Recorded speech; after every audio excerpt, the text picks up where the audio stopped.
Hi everyone, Nigel Saunders here. It is a sunny day in the plant room today. It's nice and warm and humid in here, and I have a new tree to show you. Last night was a meeting of the Toronto Bonsai Society, the last meeting of the year, and it was their silent auction night, so there was lots of pots and trees and supplies and books for auction. Florence brought me a present. So here it is here. It is a Morton Bay Fig. So these are native to Australia. And it is just awesome. I've always wanted one. They get fantastic roots. This tree kind of reminds me of the Natal ficus. You can see it's growing in a basket and there's roots growing everywhere out into the air. Yeah, they're really good at rooting these trees, and they get these fantastic buttress root bases on them. So I'm really looking forward to developing this into a really nice bonsai. Florence, I think it was hard for her to let go of this tree, but she's moving to the States. So she had to give her trees away. So thank you very much, Florence. She did give me a cutting off of this earlier in the year. And that's over here.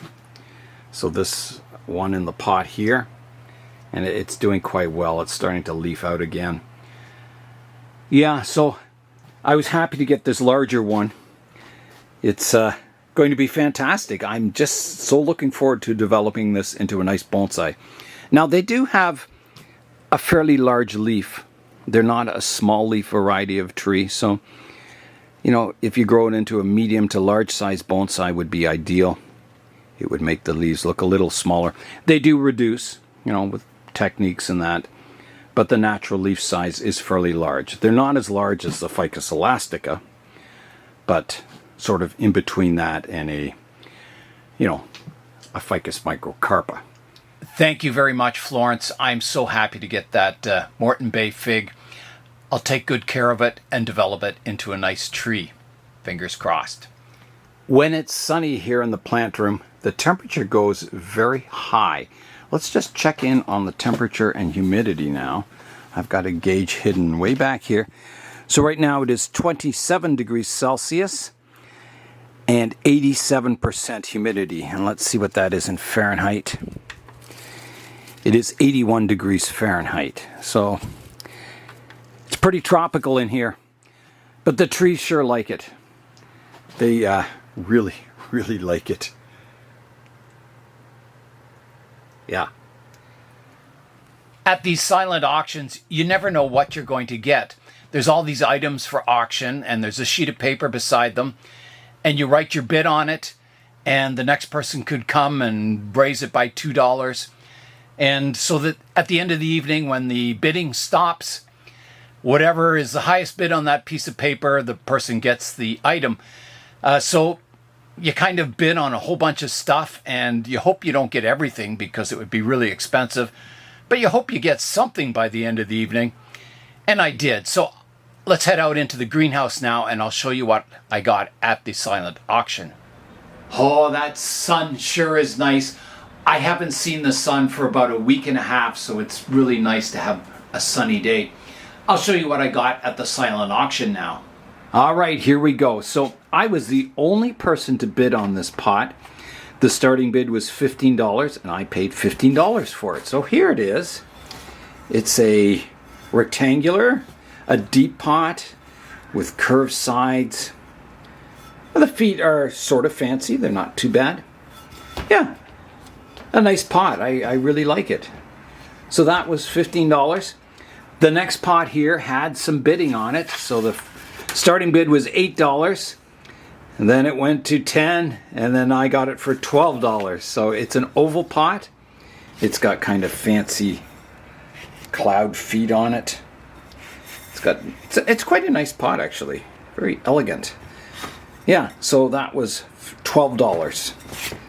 I thought that was well worth it. The next one was the pot I really wanted. So here it is here. It's I think it's a Chinese pot, but a beautiful reddish color to it. It's just a nice patina on it. The other side has a bit of a design, some grasses and that on it. Very subtle. But yeah, a very nice pot, and kind of the Chinese style. Chinese pots generally are longer and narrower than a typical Japanese pot.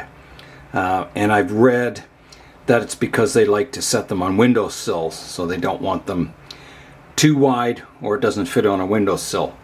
So a Japanese pot is typically a little wider than that. So I was very happy to get this. So this one, the starting bid was $20. So it went from 20 to 22, and I got it for 25. And I really like it. It's a nice reddish color.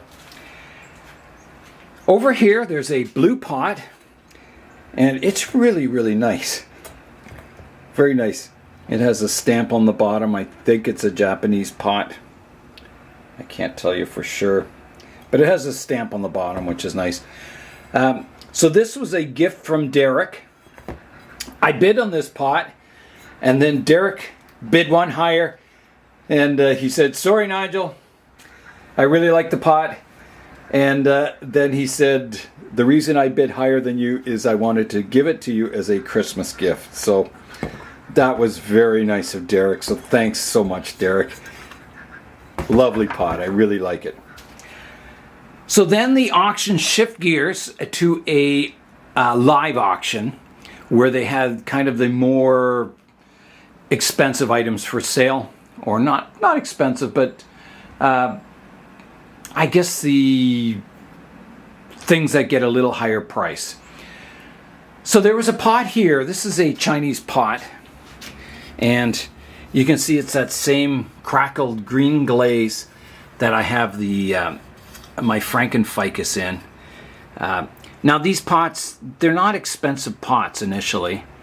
They're sort of, you know, a very porous clay, and I don't think they're really high fired or anything, but they're old. This pot is quite old, and Kay said that this kiln doesn't exist anymore, so there's no more of these pots being made. And I really like them. And again, this is sort of Chinese proportions, longer, shallower width. And it has a few chips in it, but it just adds to the patina of it. There's a chip here, and I think around the back there's one on the corner here. But I like that. I like the fact that it's, you know, a well-used pot. It looks old. So if you have a really old kind of Chinese style tree, it looks fantastic in these pots. And these pots are good. They look good with ficus in them or anything. I just love these pots because I love the crackled glaze. And like I said, they look old. They're just fantastic. So I was happy to get that. So there wasn't a whole lot of bidding on it.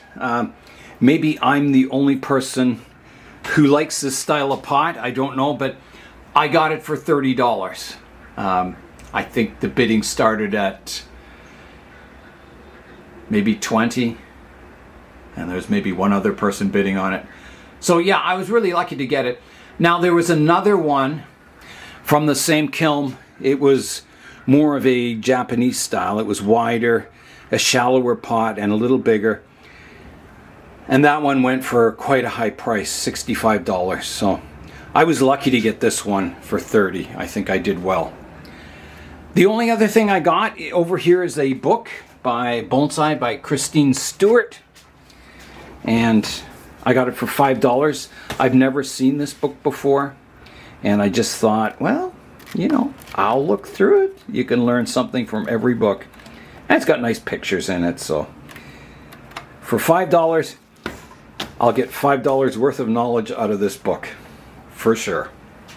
So that's everything I got at the auction. I was very pleased. I think the silent auction pots came to $53, and this came to $35, the live auction items. So, you know, I spent some money, but I got something to show for it. I got some lovely pots to plant trees in. Out here in the greenhouse, even though the sun is shining today, it doesn't really get that warm in the greenhouse. I only get sun in the greenhouse for maybe, you can see it clears that tree there. the sun goes across the sky and then behind the fence. So I only get sunshine for maybe 2.5 hours at the most in the wintertime. So the greenhouse stays quite cool. Right now it's about at 16 degrees, somewhere around there, which would be, what would that be in Fahrenheit? I'm not sure. 65 maybe, I'm guessing.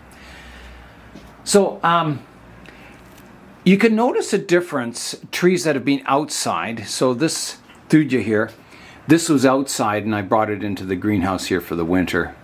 I don't know why. It'll probably get moved because these are very hardy, but I just worked on it recently. So this one has its winter color. It's kind of a bronzy color.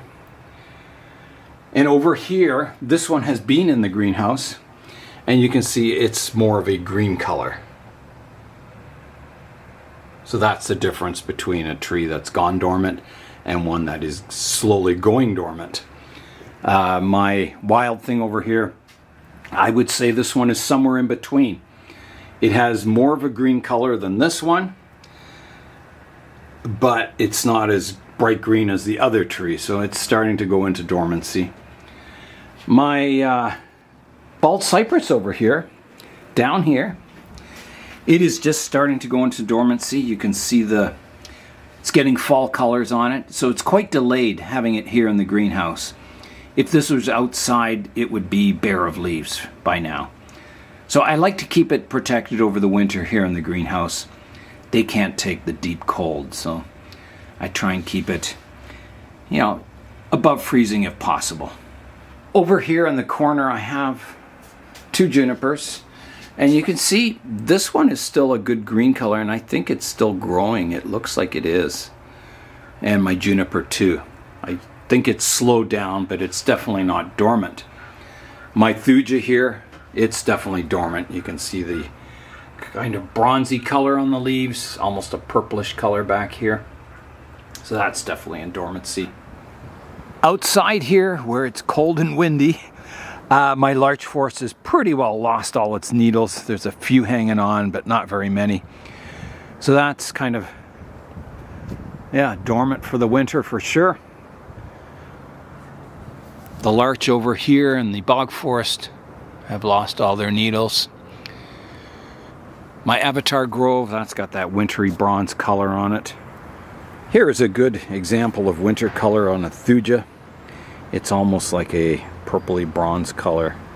If you turn it over, you got the lighter color underneath. So it's definitely gone dormant for the winter. I usually keep my hardy trees on the benches till almost the end of December. It depends on the weather. Right now it's still quite moderate out. We haven't had any really cold days. It's gone below freezing, but not a whole lot below freezing. So they're quite good out on the benches. Towards the end of December, I'll have to rearrange all the greenhouses. So my most hardy trees will go in the unheated polyhouse. The more tender trees will go in the glass greenhouse here, which I keep heated to try and keep it just above freezing if possible. So there'll be some rearranging coming towards the end of December. I pretty much work on bonsai 365 days of the year, but things do slow down in the winter, and in the winter time I like to work on kind of a special project, making something. I made that dragon pot, which isn't fired yet, I don't believe. I've made that Teprom temple out of cement. I made my original temple in the winter by cementing stones together. Yeah, so I'd like to do something different in the winter, and this winter I have a special project in mind, so that will be coming up in a future video, and it will probably be a video series, so it should be a lot of fun. It was really nice going to the Toronto Bonsai Society's final meeting of the year. It was the social, silent auction and live auction. It was lots of fun. It gave us time to talk to all the people. And they're all a good bunch of people. I really enjoy both the Toronto Club and the Kitchener-Waterloo Club. I missed the Kitchener-Waterloo Club silent auction and social because I had the flu. So that wasn't so good, but I guess there's always another year. I would highly recommend you join a bonsai society or a club in your area if possible. People are very generous. They donated all these pots and they put them up for auction. So the only, remember all those jades that James gave me?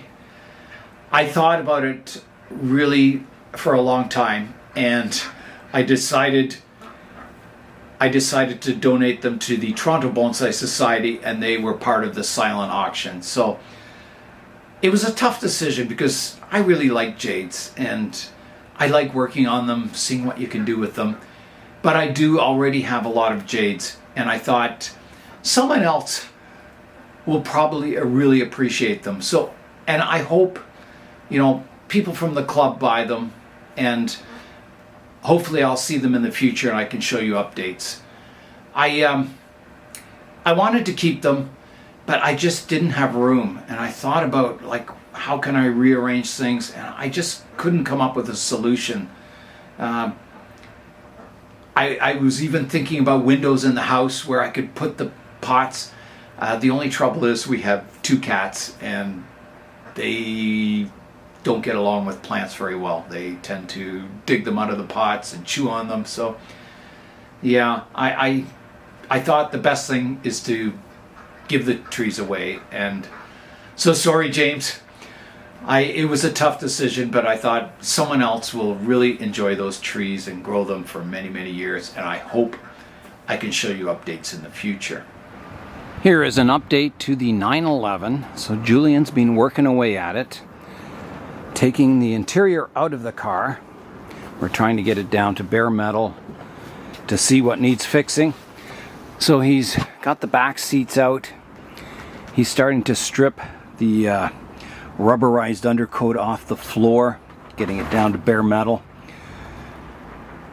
So he's making good progress. He's got the seat belts out. He's starting to take all this carpeting out of the back and strip it all down. So there's the big hole in the front here that's got to get fixed. There's some holes in the door here, in the door jamb. But it's not too bad. I think he found another hole. Where was that? Over here. Down here, there's one of the seams is let go there. So we may find some more stuff that needs fixing, but overall it's not too bad so far. It's looking quite good. So Julian wants to just do like I did in the truck, where we just paint the floors, the bare metal on the floors. So it'll be sort of a more of a lightweight race car type interior. No carpeting, just the bare minimum. It should look pretty good. So he's working away at it, making good progress. Yeah, he'll know every part of this car by the time he's done. I really enjoyed the auction at the Toronto Bonsai Society meeting. It was very entertaining. The auctioneer did a fantastic job. That is all for today. I'm Nigel Saunders. Thanks for joining me in the Bonsai Zone.